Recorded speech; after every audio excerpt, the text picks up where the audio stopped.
नमस्कार साथियों, मैं अनीता श्रीवास्तव आपका हार्दिक अभिनंदन करती हूँ। श्रीमद् वाल्मीकि रामायण में आज का प्रसंग है लंकापुरी का अवलोकन करके हनुमान जी का विस्मित होना, उसमें प्रवेश करते समय निशाचरी लंका का उन्हें रोकना और उनकी मार से विह्वल होकर उन्हें पुरी में प्रवेश करने की अनुमति देना। ऊंचे शिखर वाले लंब पर्वत पर जो महान मेघों की घटा के समान जान पड़ता था, बुद्धिमान महाशक्तिशाली कपिश्रेष्ठ पवन कुमार हनुमान ने सत्व गुण का आश्रय ले रात के समय रावण पालित लंकापुरी में प्रवेश किया। वह नगरी सुरम्य वन और जलाशयों से सुशोभित थी। शरतकाल के बादलों की भांति श्वेत कांति वाले सुंदर भवन उसकी शोभा बढ़ाते थे। वहां समुद्र की गर्जना के समान गंभीर शब्द होता रहता था। सागर की लहरों को छूकर बहने वाली वायु इस पुरी की सेवा करती थी। वह अलकापुरी के समान शक्तिशालिनी सेनाओं से सुरक्षित थी। उस पुरी के सुंदर फाटकों पर मत वाले हाथी शोभा पाते थे। उस पुरी के अंतर्द्वार और बहिर्द्वार दोनों ही श्वेत कांति से सुशोभित थे। उस नगरी की रक्षा के लिए बड़े बड़े सर्पों का संचरण होता रहता है, इसलिए वह नागों से सुरक्षित सुंदर भोगवती पुरी के समान जान पड़ती थी। अमरावती पुरी के समान वहां आवश्यकता के अनुसार बिजलियों सहित मेघ छाए रहते थे। ग्रहों और नक्षत्रों के सदृश विद्युत दीपों के प्रकाश से वह पुरी प्रकाशित थी तथा प्रचंड वायु की ध्वनि वहां सदा होती रहती थी। सोने के बने हुए विशाल परकोटे से घिरी हुई लंकापुरी क्षुद्र घटिकाओं की झनकार से युक्त पताकाओं द्वारा अलंकृत थी। उस पुरी के समीप पहुंचकर हर्ष और उत्साह से भरे हुए हनुमान जी सहसा उछलकर उसके परकोटे पर चढ़ गए। वहां सब ओर से लंकापुरी का अवलोकन करके हनुमान जी का चित्त आश्चर्य से चकित हो उठा। सुवर्ण के बने हुए द्वारों से उस नगरी की अपूर्व शोभा हो रही थी।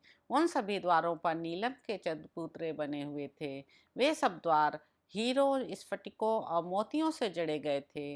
मणिमयी फर्शें उनकी शोभा बढ़ा रही थीं। उनके दोनों ओर तपाए सुवर्ण के बने हुए हाथी शोभा पाते थे। उन द्वारों का ऊपरी भाग चांदी से निर्मित होने के कारण स्वच्छ और श्वेत था। उनकी सीढ़ियां नीलम की बनी हुई थीं। उन द्वारों के भीतरी भाग स्फटिक मणि के बने हुए और धूल से रहित थे। वे सभी द्वार रमणीय सभा भवनों से युक्त और सुंदर थे तथा इतने ऊंचे थे कि आकाश में उठे हुए से जान पड़ते थे। वहां क्रौंच और मयूरों के कलरव गूंजते रहते थे। उन द्वारों पर राजहंस नामक पक्षी भी निवास करते थे। वहां भांति भांति के वाद्यों और आभूषणों की मधुर ध्वनि होती रहती थी, जिससे लंकापुरी सब ओर से प्रतिध्वनित हो रही थी।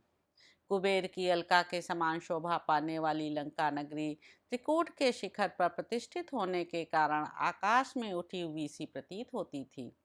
उसे देखकर कपिवर हनुमान को बड़ा हर्ष हुआ। राक्षस राज की वह सुंदरपुरी लंका सबसे उत्तम और समृद्धिशालिनी थी। उसे देखकर पराक्रमी हनुमान इस प्रकार सोचने लगे, रावण के सैनिक हाथों में अस्त्र शस्त्र लिए इस पुरी की रक्षा करते हैं, अतः दूसरा कोई बलपूर्वक इन्हें अपने काबू में नहीं कर सकता। केवल कुमुद, अंगद, महाकपि, सुषेण, मैंद, द्विविद, सूर्यपुत्र सुग्रीव, वानर कुशपर्वा और वानर सेना के प्रमुख वीर ऋक्षराज जामुआन की तथा मेरी भी पहुंच इस पुरी के भीतर हो सकती है। फिर महाबाहु श्री राम और लक्ष्मण के पराक्रम का विचार करके कपिवर हनुमान को बड़ी प्रसन्नता हुई। महाकपि हनुमान ने देखा, राक्षस राज रावण की नगरी लंका वस्त्राभूषणों से विभूषित सुंदरी युवती के समान जान पड़ती है। रत्नमय परकोटे ही इसके वस्त्र हैं। गोष्ठ तथा दूसरे दूसरे भवन आभूषण हैं। परकोटों पर लगे हुए यंत्रों के जो गृह हैं, यही मानो इस लंका रूपी युवती के स्तन हैं। यह सब प्रकार के समृद्धियों से संपन्न है। प्रकाश पूर्ण दीपों और महान ग्रहों ने यहाँ का अंधकार नष्ट कर दिया है। तदंतर वानर श्रेष्ठ महाकपि पवन कुमार हनुमान उस पुरी में प्रवेश करने लगे। इतने में ही उस नगरी की अधिष्ठात्री देवी लंका ने अपने स्वाभाविक रूप में प्रकट होकर उन्हें देखा। वानर श्रेष्ठ हनुमान को देखते ही रावण पालित लंका स्वयं ही उठ खड़ी हुई। उसका मुंह देखने में बड़ा विकट था। वह उन वीर पवन कुमार के सामने खड़ी हो गई और बड़े जोर से गर्जना करती हुई उनसे इस प्रकार बोली, वनचारी वानर, तू कौन है और किस कार्य से यहाँ आया है? तुम्हारे प्राण जब तक बने हुए हैं तब तक ही यहाँ आने का जो यथार्थ रहस्य है उसे ठीक ठीक बता दो। वानर, रावण की सेना सब ओर से इस पुरी की रक्षा करती है, अतः निश्चय ही तू इस लंका में प्रवेश नहीं कर सकता। तब वीरवर हनुमान अपने सामने खड़ी हुई लंका से बोले, क्रूर स्वभाव वाली नारी, तू मुझसे जो कुछ पूछ रही है उसे मैं ठीक ठीक बता दूंगा, किंतु पहले यह तो बता, तू है कौन? तेरी आंखें बड़ी भयंकर हैं। तू इस नगरी के द्वार पर खड़ी है, क्या कारण है तू इस प्रकार क्रोध करके मुझे डांट रही है? हनुमान जी की यह बात सुनकर इच्छानुसार रूप धारण करने वाली लंका कुपित हो उस पवन कुमार से कठोर वाणी में बोली, मैं महामना राक्षस राज रावण की आज्ञा की प्रतीक्षा करने वाली उनकी सेविका हूँ। मुझ पर आक्रमण करना किसी के लिए भी अत्यंत कठिन है। मैं इस नगरी की रक्षा करती हूँ। मेरी अवहेलना करके इस पुरी में प्रवेश करना किसी के लिए भी संभव नहीं है। आज मेरे हाथ से मारा जाकर तू प्राणहीन हो इस पृथ्वी पर शयन करेगा। वानर, मैं स्वयं ही लंका नगरी हूँ, अतः सब ओर से इसकी रक्षा करती हूँ। यही कारण है कि मैंने तेरे प्रति कठोर वाणी का प्रयोग किया है। लंका की यह बात सुनकर पवन कुमार कपिश्रेष्ठ हनुमान उसे जीतने के लिए यत्नशील हो दूसरे पर्वत के समान वहां खड़े हो गए। लंका को विकराल राक्षसी के रूप में देखकर बुद्धिमान वानर शिरोमणि शक्तिशाली कपिश्रेष्ठ हनुमान ने उससे इस प्रकार कहा, मैं अट्टालिकाओं, परकोटों और नगर द्वारों सहित इस लंका नगरी को देखूंगा। इसी प्रयोजन से यहाँ आया हूँ। इसे देखने के लिए मेरे मन में बड़ा कौतूहल है। इस लंका के जो वन, उपवन, कानन और मुख्य मुख्य भवन हैं, उन्हें देखने के लिए ही यहाँ मेरा आगमन हुआ है। हनुमान जी का यह कथन सुनकर इच्छानुसार रूप धारण करने वाली लंका पुनः कठोर वाणी में बोली, खोटी बुद्धि वाले नीच वानर, राक्षसेश्वर रावण के द्वारा मेरी रक्षा हो रही है। तू मुझे परास्त किए बिना आज इस पुरी को नहीं देख सकता। तब उन वानर शिरोमणियों ने उस निशाचरी से कहा, भद्रे, इस पुरी को देखकर मैं फिर जैसे आया हूँ उसी तरह लौट जाऊंगा। यह सुनकर लंका ने बड़ी भयंकर गर्जना करके वानर श्रेष्ठ हनुमान को बड़े जोर से एक थप्पड़ मारा। लंका द्वारा इस प्रकार जोर से पीटे जाने पर उन परम पराक्रमी पवन कुमार कपिश्रेष्ठ हनुमान ने बड़े जोर से सिंहनाद किया। फिर उन्होंने अपने बाएं हाथ की उंगलियों को मोड़कर मुट्ठी बांध ली और अत्यंत कुपित हो उस लंका को एक मुक्का जमा दिया।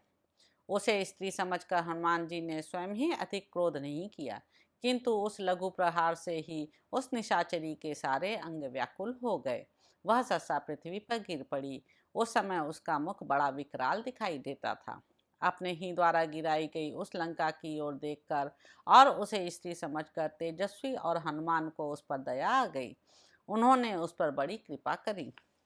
उधर अत्यंत उद्विग्न हुई लंका उन वानरवीर हनुमान से अभिमान शून्य गदगद वाणी में इस प्रकार बोली, महाबाहो, प्रसन्न होइए। कपिश्रेष्ठ, मेरी रक्षा कीजिए। सौम्य, महाबली, सत्व गुणशाली वीर पुरुष शास्त्र की मर्यादा पर स्थित रहते हैं। महाबली वीर वानर, मैं स्वयं लंकापुरी ही हूँ। आपने अपने पराक्रम से मुझे परास्त कर दिया है। वानरेश्वर, मैं आपसे एक सच्ची बात कहती हूँ, आप इसे सुनिए। साक्षात स्वयंभू ब्रह्मा जी ने मुझे जैसा वरदान दिया था वह बता रही हूँ। उन्होंने कहा था, जब कोई वानर तुझे अपने पराक्रम से वश में कर ले तब तुम्हें यह समझ लेना चाहिए कि अब राक्षसों पर बड़ा भारी भय आ चुका है। सौम्य, आपका दर्शन पाकर आज मेरे सामने वही घड़ी आ गई है। ब्रह्मा जी ने जिस सत्य का निश्चय कर दिया है उसमें कोई उलटफेर नहीं हो सकता। अब सीता के कारण दुरात्मा राजा रावण तथा समस्त राक्षसों के विनाश का समय आ पहुंचा है। कपिश्रेष्ठ, अतः आप इस रावण पालित पुरी में प्रवेश कीजिए और यहाँ जो जो कार्य करना चाहते हो उन सबको पूर्ण कीजिए। वानरेश्वर, राक्षस राज रावण के द्वारा पालित यह सुंदरपुरी अभिशाप से नष्ट प्राय हो चुकी है, अतः इसमें प्रवेश करके आप स्वेच्छानुसार सुखपूर्वक सर्वत्र सती साध्वी जनक नंदिनी सीता की खोज कीजिए। तो इस प्रकार साथियों, सुंदर कांड में निहित तीसरा सर्ग यहाँ पर समाप्त होता है। इसके अगले अंक में आप जानेंगे कि हनुमान जी का लंकापुरी एवं रावण के अंतःपुर में प्रवेश। तो अब आपसे अगले अंक में मुलाकात होगी। मेरे यूट्यूब चैनल संवाद विद अनीता को लाइक करें, शेयर करें, सब्सक्राइब करें। धन्यवाद साथियों।